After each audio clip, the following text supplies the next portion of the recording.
guests of honor tonight are actually the pioneers and veterans of 120 Squadron.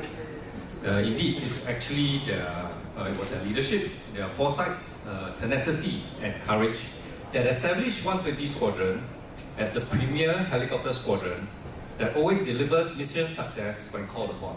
So please join me in a round of applause to thank them.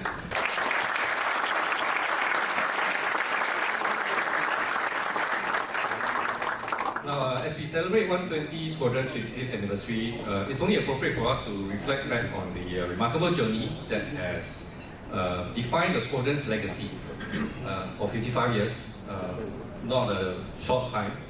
And this legacy can actually be carved up into 3 distinct chapters. You know, the initial pioneering years of the Alouette, of flying the Alouette, then the heart-thumping sounds of the Huey with the metallic blades, and of course now the current attack role is carried out by the Apache.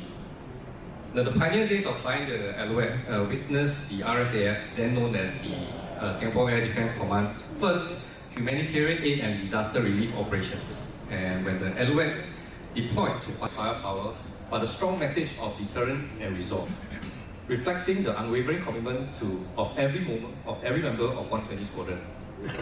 Now, no matter which chapter of 120 Squadron that you belong to over here, I'm sure you agree with me that what is common and valued by everyone is the friendships and the camaraderie that with your squadron mates that you have built up over the years. The bonds that have been forged through challenging times as well as during deployment and detachments last the longest. And it is also the reason why 120 Squadron continues to stay in touch with one another, even after they've left the service. Another thing that 120 Squadron continues to excel in and to live up to is this motto of strive to achieve.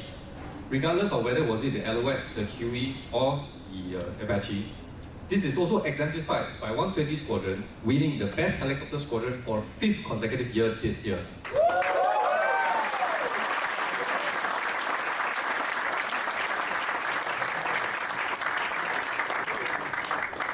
So today, as we celebrate the squadron anniversary and as well as the achievements, let us also look forward to a future filled with continued excellence, innovation and service to our nation.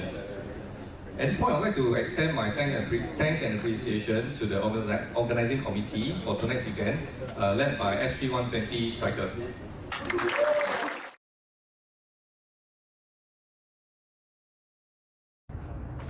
Warriors of 120 Squadron, raise your right arm.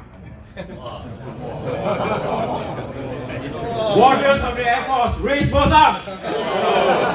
Yes, we are warriors.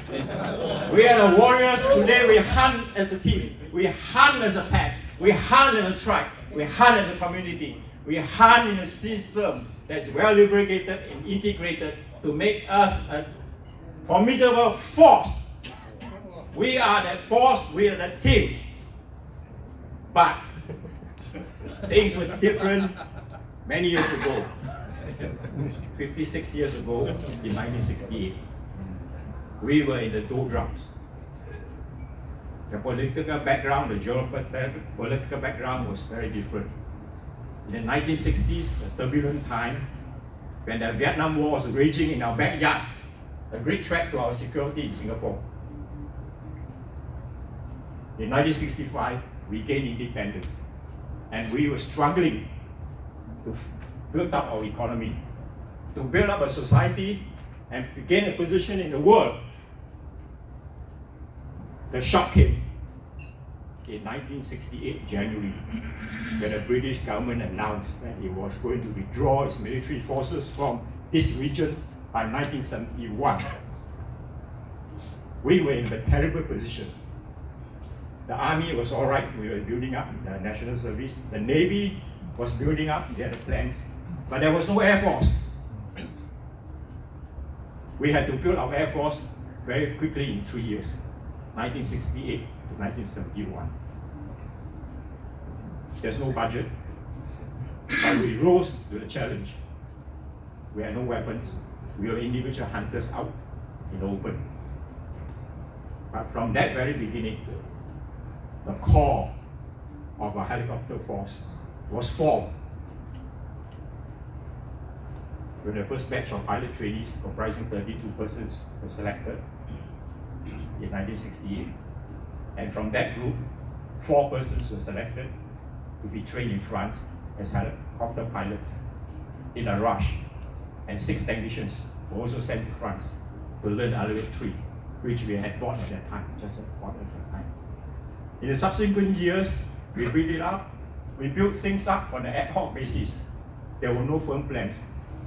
The Alouettes came in, they fulfilled a role, they took up the challenge, but later on, the UH-1s came in.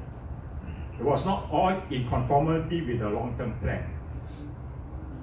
The savior came in 1978, when the defense minister said, we must work out a long-term firm plan for developing the Air Force. We cannot work on an ad hoc basis. The fighters that we bought from the British, the Hawker Hunters, the SAMs, Blackhound SAMs we bought from the British were used items. They were ad hoc available at that time to answer our needs. So, Defense Minister formed the Air Force Planning Group. Some of you may have heard about it. Many may not have heard. The Air Force Planning Group was drawn from a group of small Air Force officers from headquarters RSAF, given the direction to develop the long-term plan for the Air Force, free of restrictions, free of limitations. We were told to dream big, dream unlimited. And he put this particular Air Force Planning Group directly under MINDEF HQ, totally independent from Air Force HQ, so that HQ RSAF Air Force could not influence its development and its work. Because at that time, we had many expatriates running the headquarters. And we know that their hearts are not with us. So this small group, about 4 or 5 officers, went on the chartered plan to develop the long-term plans for the fighter force, long-term plans for the helicopter force, and the OMP for the helicopters as well. In a matter of 2 years, and by the way, a new position of a DS Air Force, Deputy Secretary Air Force, was created to oversee this Air Force Planning Group and answerable directly to the Minister. So over the period of 2 years, this group formulated the long-term plans for the fighters, long-term plans for the helicopter orbit long-term plans, the helicopter OMP, and helicopter-based OMP, and the other related organization structures. With this job done in 2 years, Minister transferred this Air Force Planning Group, renamed as Air Plans Department MINDEF. It was transferred in 1980 to Air Force Headquarters. And that is the origin of the Air Force, of the Air Plans Department. Now, we got a clear direction from there. And from that long-term plan, we evolved, built up the helicopter force with the various platforms that have come to reality now. The whole structure, different type of roles, different aircraft types. We have secured Sembawang Air Base as our home base permanently and call it a base, our home base. Unlike the early days, when the choppers were sent there when places were available, and when someone wants your place, we were thrown to another place. And we actually, 120 Squadron moved about 3 or 4 times, if you know the history. It started in Seletar Air Base, you were sent to Changi Air Base Eastern Dispersal, sent to Changi Air Base Western Dispersal, and in 1982-83, when we secured Sembawang Air Base as our home base, 120 Squadron eventually found home at Sembawang.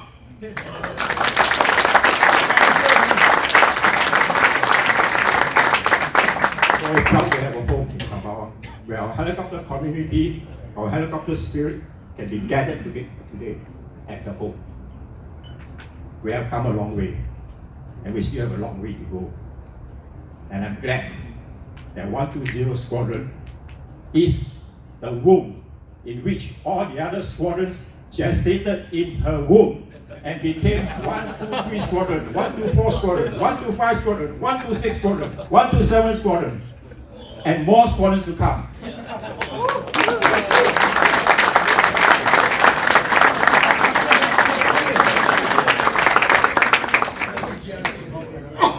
I thank you, 120 Squadron. And I thank you, 120 Squadron, also for fathering a new species, the helicopter community and the helicopter force. I was glad to be the founding member of 120 Squadron way back in 1968 as one of those 4 picked up to be sent to France. Came back and a founding member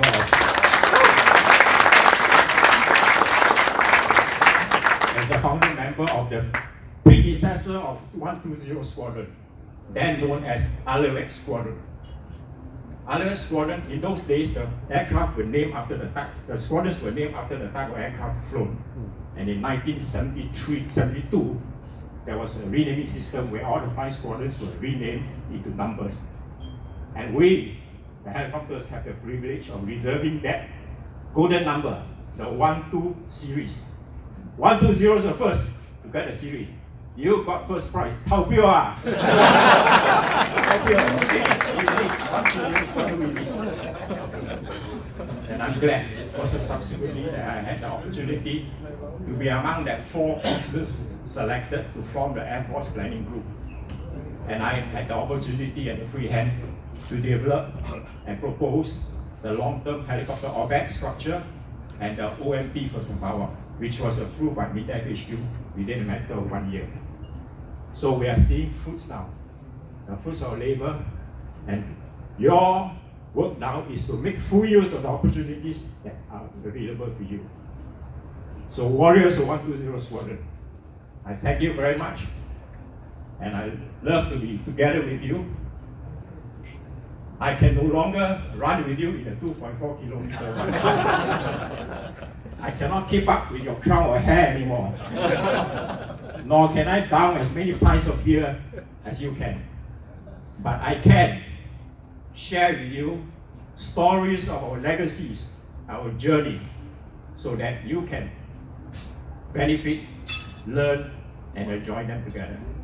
I thank you very much. Happy anniversary, and more successful, happy, and memorable anniversaries. Thank you very much.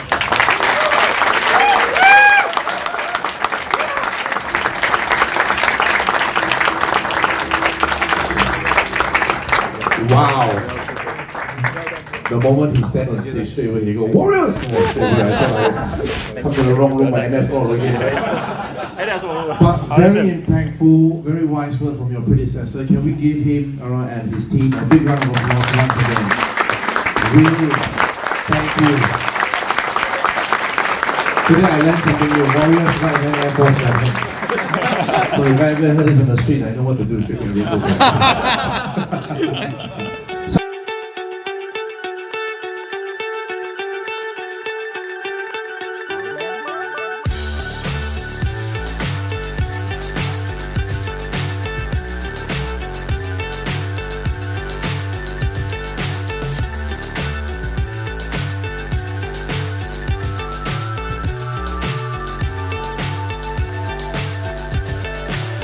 So high I'm hypnotized.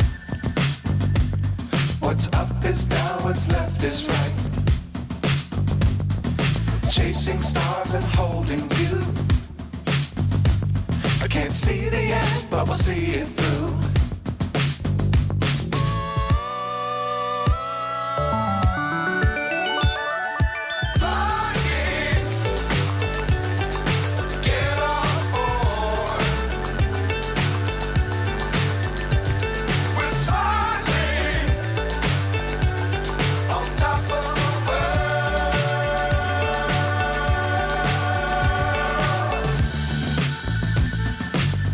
Times don't fly too high. Be sure to keep the ground in sight. Fly forever if you keep it tight. Love the world, but keep the sky on your mind.